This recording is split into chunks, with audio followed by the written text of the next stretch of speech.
Church of South India Diocese of Medak Holy Trinity Church బొల్లారంపై estate సమర్పిస్తూ ఉన్న daily Bible డివోషన్స్ని వీక్షిస్తున్న మీకందరికీ మన ప్రియ రక్షకుడైన యేసుక్రీస్తు ప్రభుని అతి శ్రేష్టమైన నామమున మా హృదయపూర్వక స్వాగతాన్ని తెలియజేస్తున్నాం.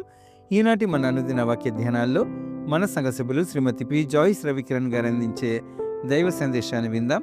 The excuses that we make without hearing to God's call. దేవుని పిలుపుకు లోబడక మనము చెప్పే సాకుల గురించి బైబిల్ గ్రంథంలోని దృష్టాంతాలతో వారు వివరించే సందేశాన్ని మనము వినకమునుపు సందేశాన్ని స్పృశించే ఈ భక్తి గీతాన్ని విందాం.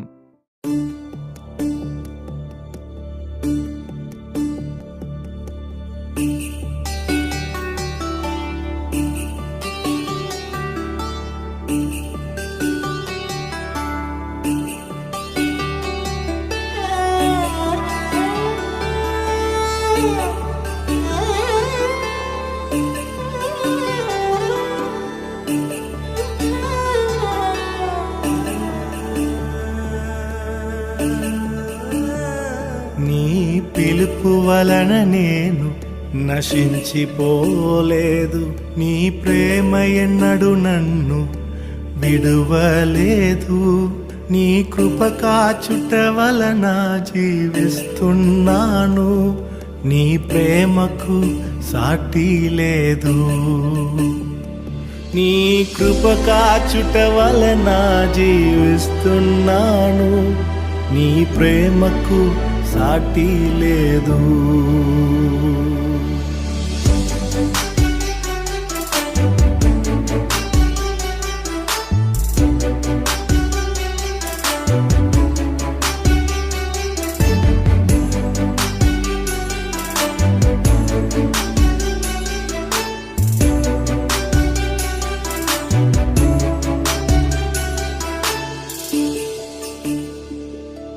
నశించుటకు ఎందరో వేచియున్నను, నశింపని నీ పిలుపు నన్ను కాపాడెను. ద్రోహము నిందల మధ్యలో నే నడచినను, నీ నిర్మల హస్తము నన్ను భరించెను. యజమానుడా నా యజమానుడా, నన్ను పిలచిన యజమానుడా, యజమానుడా నా యజమానుడా, నన్ను నడిపించే యజమానుడా.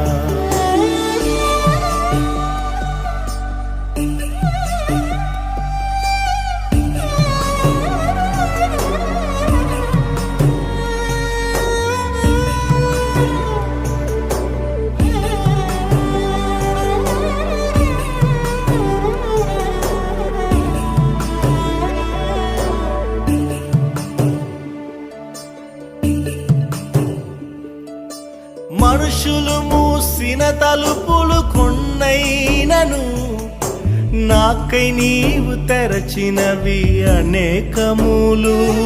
మన వేదనతో నిన్ను విడచి పరుగెత్తినను, నన్ను వెంటాడి నీ సేవను చేసితివి.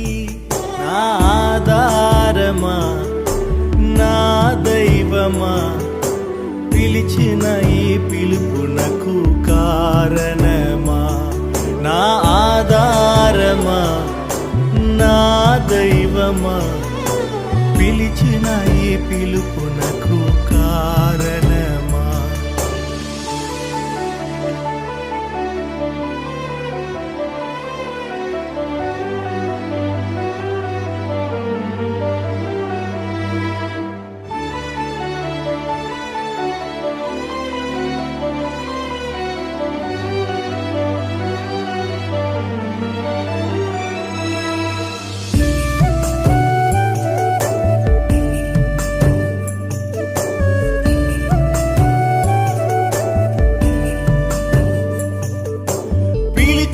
నీవు నిజమైన వాడవు, నన్ను హెచ్చించే ఆలోచన గలవాడవు. ఏదేమైనను కొనసాగించితివి, నీపై ఆధారపడుటకు అర్హుడవు. నిన్ను నమ్మ నమ్మెదను, వెంబడింతును, చిరకాలము నిన్నే సేవింతును. నిన్ను నమ్మెదను, వెంబడింతును, చిరకాలము నిన్నే సేవింతును. నీ పిలుపు వలన నేను నశించిపోలేదు, నీ ప్రేమ ఎన్నడు నన్ను విడువలేదు. నీ కృప కాచుట వలన జీవిస్తున్నాను, నీ ప్రేమకు సాటి లేదు. నీ కృప కాచుట వలన జీవిస్తున్నాను, నీ ప్రేమకు సాటి లేదు.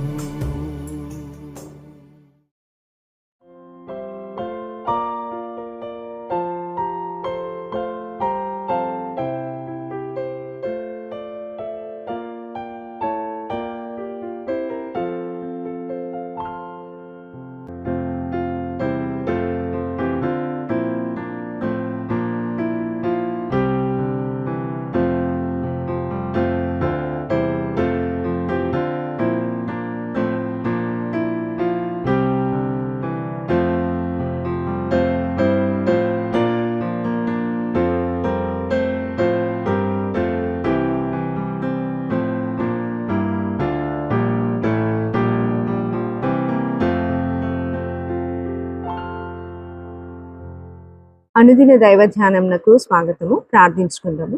కృపా సత్య సంపూర్ణ యేసయ్య, మీ యొక్క ఘనమైన నామానికి స్తుతులు స్తోత్రం చెల్లించున్నాం నాయన. తండ్రి, గత కాలం అంతా మమ్మల్ని కాచి కాపాడిన విధానాన్ని బట్టి అనేక వేల స్తుతులు నాయన. ఉదయకాలము తండ్రి, మరి వాక్యాన్ని ధ్యానించుటకు మీరు చూపిన కృపను బట్టి వందనాలు ప్రభా. మరి వాక్యాన్ని తండ్రి చదివి ధ్యానించి మా జీవితాలను సరిచేసుకుంటూ మీ కృపను, మీ యొక్క జ్ఞానాన్ని అనుగ్రహించమని నజరేయుడైన యేసుక్రీస్తు నామంలో అడిగి వేడుకొంచున్నాను ప్రభా. ఆమేన్. ప్రియులారా, మరి ఈరోజు మనము దేవుని పిలుపుని అందుకొని మరి ఆయన యొక్క సేవలో మనం పాలు పొందుకొనడానికి మనము ఏమేమి సాకులు చెప్తాము. చాలా మంది కూడా ఏం చేస్తుంటామంటే, మనకెన్నో తలాంతులు దేవుడు ఇచ్చినప్పటికీ వాటిని ఉపయోగించుకుంటకు, వాటిని వాడుకుంటకు, ఆయన రాజ్య వ్యాప్తిలో వాడబడుటకు మనం ఎన్నోసార్లు వెనక అంజవేస్తూ ఉంటాము. అయితే ఇక్కడ చూసినట్టయితే ఐగుప్తు దేశం నుండి మరి ఇశ్రాయేలీలను నడిపించుటకు మోషేను యెహోవా దేవుడు ఎంచుకున్నప్పుడు ఆయన కూడా మన వల్లే ఎన్నో సాకులు చెప్పి ఉన్నాడు. మరి దేవుడే ప్రత్యక్షంగా ఆయనతో మాట్లాడినను, ఆయనే నేను తోడుగా ఉంటాను అని చెప్పినను కూడా మోషే ఎక్కడ కూడా కన్విన్స్ అయినట్టుగా మనం చూడము. ఆ తరువాత ఆయన ఎన్నో విధాలుగా మరి యెహోవా దేవుణ్ణి ప్రశ్నలు అడిగి విసిగించి చివరికి మరి ఐగుప్తు దేశానికి వెళ్ళి ఇశ్రాయేలీలను తీసుకురావడానికి ఆయన ఒప్పుకుంటాడు. నిర్గమాకాండము 3వ అధ్యాయంలో చూసినట్టయితే కొన్ని సాకులు మోషే ఏ విధంగా మరి దేవునితో మాట్లాడి నేను వెళ్ళను అని చెప్పడానికి ఆయన ఎలా దేవుణ్ణి కన్విన్స్ చేయాలని అనుకున్నాడో వాటి గురించి ఈరోజు ధ్యానించుదాము. మరి అలా మనం కూడా ఎక్కడైనా మరి దేవునితో మరి ప్రభువా నాకు ఇది లేదు అది లేదు, మరి నేను ఈ కార్యం చేయడానికి నాకు ఇది లోటు ఉంది అని చెప్తున్నామేమో ఒకసారి పరీక్షించుకుందాము. నిర్గమాకాండము 3వ అధ్యాయము 11వ వచనంలో చూసినట్టయితే, అందుకు మోషే నేను ఫరో యొద్దకు వెళ్ళుటకును ఇశ్రాయేలీయులను ఐగుప్తులో నుండి తోడుకొని పోవుటకును ఎంతటి వాడనని దేవునితో అనగా, ఫస్ట్ మొదటిగా ఏమని చెప్తున్నాడంటే, మొదటి సాకు ఆయన ఏం చెప్తున్నాడంటే, దేవా నేను ఎంతటి వాడను, ఇశ్రాయేలీలను తోడుకొని రావడానికి నేను ఎంతటి వాడను, నా స్థాయి ఏంటి అని అన్నప్పుడు మరి దేవుడు ఏమంటున్నాడంటే, నేను నిన్ను ఆయన నిశ్చయంగా నేను నీకు తోడయిందును, నేను నిన్ను పంపితి ననుటకు ఇది నీకు సూచన అని ఒక సూచనను కూడా మరి ఇక్కడ యెహోవా దేవుడు చేసి ఉన్నాడు. ప్రియులారా, చాలా సార్లు మనం కూడా అనుకుంటాం మనం ఎంతటి వారము, కానీ మనము ఏ పాటి వారం అయినప్పటికీ దేవుడు మనల్ని ఎంచుకున్నట్టయితే మనము పరిపూర్ణులుగా ఉంటాము.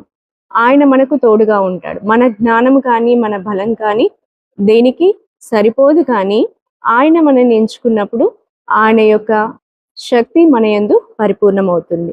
ఆ విధంగానే కిందికి వచ్చినప్పుడు మనం చూసినట్టయితే 13వ వచనంలో కూడా ఏమని అంటాడంటే, ప్రభా మరి నేను వెళ్తాను కానీ ఆయన పేరేమని అడిగిన ఎడల వారితో నేనేమి చెప్పవలనని దేవుణ్ణి అడిగాను. సరే మరి నేను వెళ్తాను కానీ నీవెవరు అని అడిగినప్పుడు నేనేమని చెప్పాలి అంటే అప్పుడు అంటాడు, నేనున్నవాడనని చెప్పు అనేసి దేవుడు అంటాడు. ఆ మాట కూడా మరి మోషే కన్విన్స్ అవ్వకుండా తిరిగి మళ్ళీ ఆయనని అడుగుతాడు. 4వ అధ్యాయం 1వ వచనంలో చూసినట్టయితే, అందుకు మోషే చిత్తగించుము, వారు నన్ను నమ్మరు, నా మాట వినరు అని అంటాడు. మూడోసారి మళ్ళీ దేవుణ్ణి శోధిస్తుంటాడు అడిగి, ఏంటంటే ప్రభా నువ్వు ఇన్ని చెప్తున్నావు, ఇన్ని సూచక క్రియలు నా ముందు చూపిస్తున్నావు, అయినను కూడా వారు నన్ను నమ్మరు. చాలాసార్లు మన జీవితంలో ఎన్నో అద్భుతాలు, ఎన్నో సూచక క్రియలు మన జీవితంలో ప్రత్యక్షంగా చూస్తూ కూడా మనము మరి ఇతరుల ముందర అనగా అన్యుల మధ్య మన జీవితం యొక్క సాక్ష్యాల్ని పంచుకొనడానికి కానీ, మన జీవిత సత్యాలని, మన దేవుని గురించి గొప్పను కానీ చెప్పడానికి మనము చాలాసార్లు సంకోచిస్తూ ఉంటాము. ఏమంటామంటే మనల్ని నమ్మరేమో. ఎందుకు నమ్మరు అన్యులు మనల్ని అనగా, మన జీవిత విధానము, మన లైఫ్ స్టైల్, మన నడవడి సరిగ్గా లేనప్పుడు ఎట్టి పరిస్థితుల్లో మనల్ని నమ్మరు. అనగా మనపైన మనకు కాన్ఫిడెన్స్ ఉండదు. ఒక క్రైస్తవ జీవితాన్ని మనం గడుపుతున్నామా, నిజమైన క్రైస్తవులుగా మనం జీవిస్తున్నామా, మరి ఇతరులు అన్యులు మనల్ని చూసి మన దేవుణ్ణి నమ్మే విధంగా మనం ప్రవర్తిస్తున్నామా అన్నది మన మీద మనకే నమ్మకం ఉండదు. కాబట్టి ఒక డౌట్ మన పైన మనకే ఉంటుంది. ఏంటి అంటే వాళ్ళు మనల్ని నమ్మరు. ఆ విధంగానే మోషే కూడా ఏమంటున్నాడంటే, ఫరో నన్ను నమ్మడు. అయితే అప్పుడు కూడా మరి యెహోవా దేవుడు ఆయనని బలపరుస్తూ, నీ చేతిలోనిది ఏమిటని అతన్ని అడిగిన. అందుకు అతడు కర్ర అనేను. అప్పుడు ఆయన నేలను దాన్ని పడవేయమనేను. అతడు దాన్ని నేల పడవేయగా అది పామాయను. మోషే దాని నుండి పారిపోయిను. ఈ విధంగా ఎన్నో ఈ 3వ అధ్యాయంలో 4వ అధ్యాయంలో చూసినట్టయితే, యెహోవా దేవుడు ఒక దేవుడై ఉండి ఒక మనిషిని కన్విన్స్ చేయడానికి ఎంతో తాపత్రయపడుతున్నాడు. మనుషులము అంటే బై బర్త్ మనలో ఉన్న ఈ మూర్ఖత్వము, లేదంటే పట్టుదల అనవసరమైనది. అది ఒకరికి యూజ్ అయ్యేది కాదు, దేవునికి యూజ్ అయ్యేది కాదు, సమాజానికి యూజ్ అయ్యే జ్ఞానం కాదు. కానీ ఆ మూర్ఖత్వంతో ఎన్నోసార్లు మనము దేవునితో కూడా వాదిస్తూ ఉంటాము. ప్రభా కండిషన్స్ పెడుతుంటాం, నువ్వు నాకు ఇది చేస్తే నేను నీకు అది చేస్తాను. ఈ విధంగా ఇక్కడ మోషే విసిగించినట్టు మనం చూస్తాం. ఆ తర్వాత మళ్ళీ 4వ అధ్యాయం 10వ వచనంలో చూసినట్టయితే మళ్ళీ అంటాడు, ప్రభువా నేను నోటి మాంద్యము గలవాడని. ఇది 4వ సాకు. నాకు మాట్లాడడం సరిగా రాదు. అలాంటప్పుడు మళ్ళీ అంటాడు దేవుడు, నీ నోటికి నేను తోడై ఉంటాను, నీకు ఇంకొక అసిస్టెంట్ను కూడా ఇస్తాను, అహరోన్ని ఇస్తాను, నువ్వు వెళ్ళు బాబు అని చెప్తాడు. అయినా కూడా మోషే కన్విన్స్ కాక చివరికి 4వ అధ్యాయము మరి 13వ వచనంలో చూసినట్టయితే, అందుకతడు అయ్యో ప్రభువా నీవు పంపతలిచిన వానినే పంపుమనెను. నువ్వెవరినైతే పంపాలనుకుంటున్నావు అంటే మరొకరిని పంపు దేవా, నేను కాదు మరొకరిని పంపు అని లాస్ట్ ఛాన్స్ వరకు కూడా ఇక్కడ మోషే తప్పించుకోవడానికి, సాకులు చెప్పడానికి ఇక్కడ చూస్తున్నాడు. మరి మన జీవితాన్ని పరీక్షించుకున్నట్టయితే మరి ఎన్ని మార్లు మనము మోషే వల్లే సాకులు చెప్తున్నాము. ఆయన రాజ్య వ్యాప్తిలో మన పాత్ర ఏమిటి, ఆయన మనకు ఇచ్చిన ఈ రక్షణ భాగ్యాన్ని మరి ఎంతగా అన్యుల ముందు మనము ప్రవచిస్తున్నాము, లేకపోతే ప్రచురిస్తున్నాము, వారి గురించి మనము వారికి మన జీవితం ద్వారా సాక్ష్యాన్ని మనం ఎక్కడ తెలుపుతున్నాము. ప్రతిసారి ఈ సాకులు చెబుతూ అయ్యో నన్ను నమ్మరేమో, మరి నిజమైన దేవుణ్ణి మనం నమ్ముతున్నామా లేదా అన్న నమ్మకం మనం ఫస్ట్ నమ్ముతున్నామా, మన జీవితంలో జరుగుతున్న కార్యాలన్నీ కూడా దేవుడే చేస్తున్నాడు, దేవుడు మనకు తోడుగా ఉన్నాడు అన్న విషయాన్ని మనము నమ్మిన రోజు ఇతరులకు సాక్షులుగా మనం నివసిస్తాము. మరియు ఇతరుల యొక్క విమోచన కార్యంలో మన యొక్క పాత్ర కూడా ఉంటుంది. దేవుడి వాక్యాన్ని దీవించుగాక.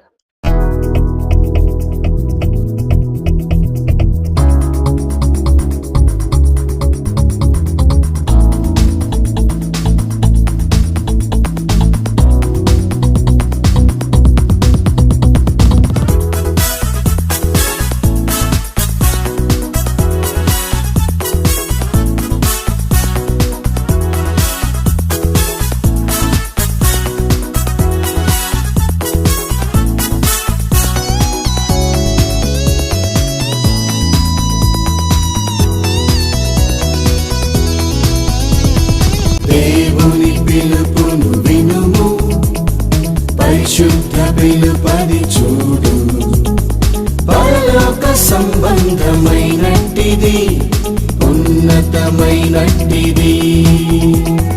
దేవుని పిలుపును వినుము, పరిశుద్ధ పిలుపది చూడు, పరలోక సంబంధమైనట్టిది, ఉన్నతమైనట్టిది. నడుచుకొనుము తగినట్లుగా, శ్రద్ధతో ఐక్యత కాపాడుకో. నడుచుకొనుము తగినట్లుగా, ప్రేమతో సహనపు వినయముతో.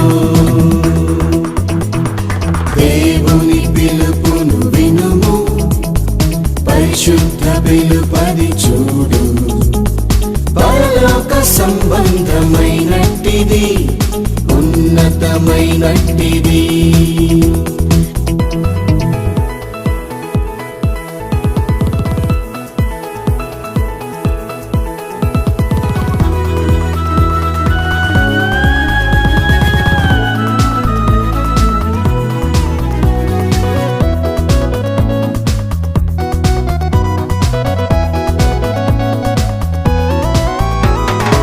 ఆత్మీయ బంధము కాపాడుకో, ఆత్మలో ప్రార్థించు అనవరతం.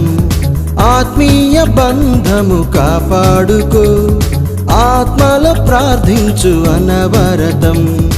ఆత్మయందే ఆనందించుము, ఆత్మకు లోబడుము, ఆత్మానుసారివై నడువు.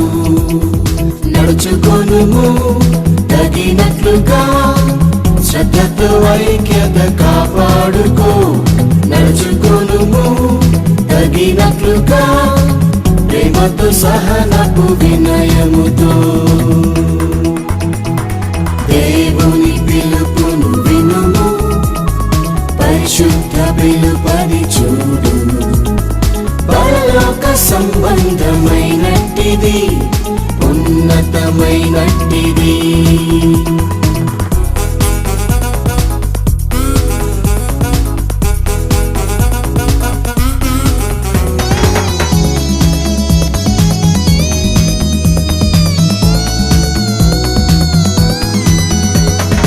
పరిచర్య ధర్మము జరిగించుము, ప్రభుయేసు మహిమకై జీవించుము.